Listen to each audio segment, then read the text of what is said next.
Hello, Math 2551. My name is Benjamin Hovey, and this is my Tech Demo 1.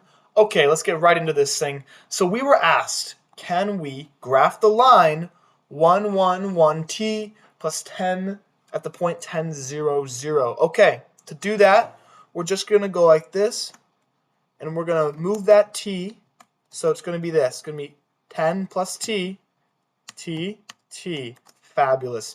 We're going to increase the bounds. Of course, we can't do infinite bounds because Desmos limits that. We're going to go like this. We're going to go negative here. Did a little accident switcheroo. There we go. We're going to zoom out here, and it should. There you go. It appears. So there is our line right there, which is defined by this equation. Okay? Perfect. Now, the next step of the operation. We're going to graph the plane 2x plus y minus 2z equals 2.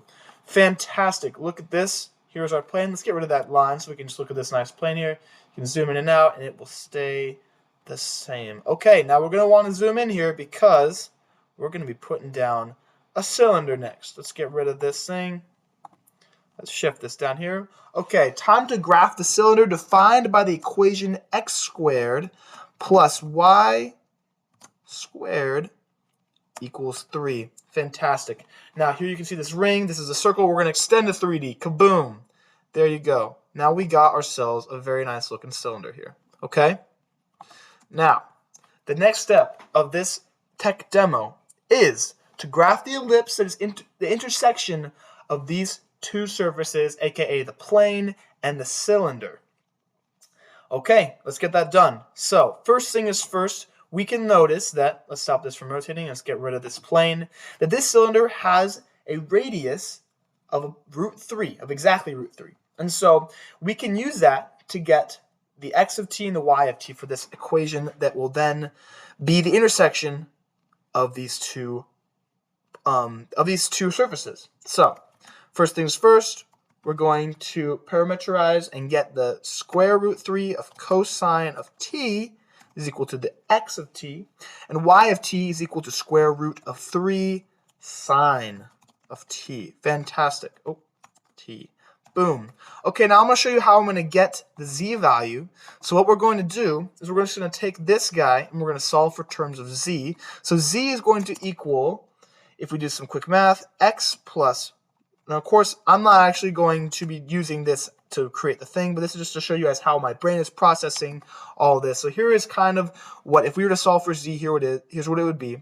And what we're going to do is we're going to take the x and the y values and we're going to throw them into this equation, and that will then give us our z of t. So if I do that right here, it's going to get me the final z of t is going to be equal to the square root of cosine of t plus the square root of 3 sine of t divided by 2, right, minus 1. Okay, guys, so this is our final equation that's going to parameterize, and it's going to show us the graph of the ellipse at its intersection of these two places. We can go to 2 pi, and that would be great. So first I'm just going to show us what we got here. This is our ellipse.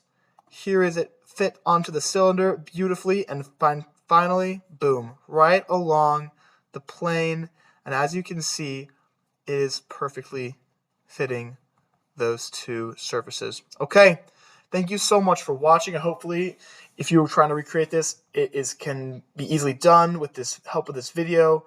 And yeah, it was great having you. Bye.